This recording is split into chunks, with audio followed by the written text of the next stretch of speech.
ចេញពីសាច់ក្រមកំដៅថ្ងៃការងារនេះញាតខ្លាស្ដាយមិនបានអើយដាំឡៃសងក្តីសោកខ្លួនឯងពុកខ្ញុំស្ទើរតែបងការងារគ្មានថ្ងៃច័ន្ទឡោជាពលិចរាចរប្រលឹម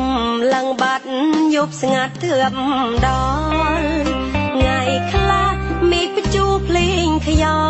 ល់កើពុកខ្ញុំឈរត្រដោគ្រប់គ្នាច្រកភ្លេងពុកខ្ញុំឈរធ្វើចរាចរតែលទ្ធផលមិនបានល្អឮតែពាក្យដៀលស្ដីថាយល់ពុកខ្ញុំផងកុំយល់តែសងខ្លួនឯងខ្លាបាក់បោកខោជាស្ដែងពុកផាកគេដេលឡាពុកគេពុកយើង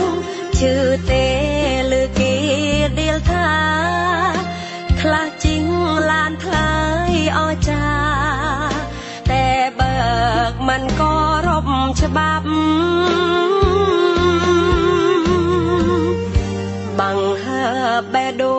ងដាក់ពុកខ្ញុំផងបើអ្នកបើកបោកខចកងហេតុអ្វីខឹងពុកខ្ញុំចាប់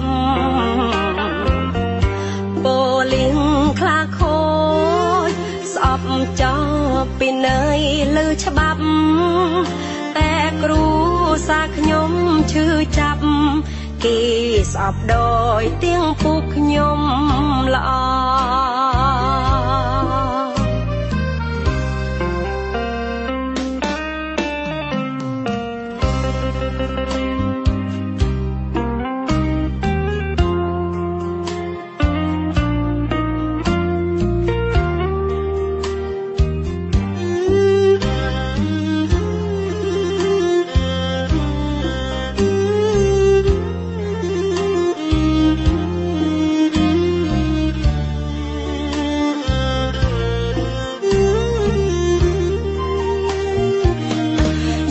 ពុកខ្ញុំផងកុំយល់តែសងខ្លួនឯងខ្លាបាក់បោកខោជាស្ដែងពុកផាកគេដេលឡាពុកគេពុកយើងជឿទេលើគេដៀលថាខ្លះជីងឡានថ្លៃអចាតែបើកមិនក៏រំច្បាប់បង្ហើបបេះដូងដាក់ពុកខ្ញុំផងបើអ្នកបើកបោកខចកងហេតុអ្វីខឹងពុកខ្ញុំចាប់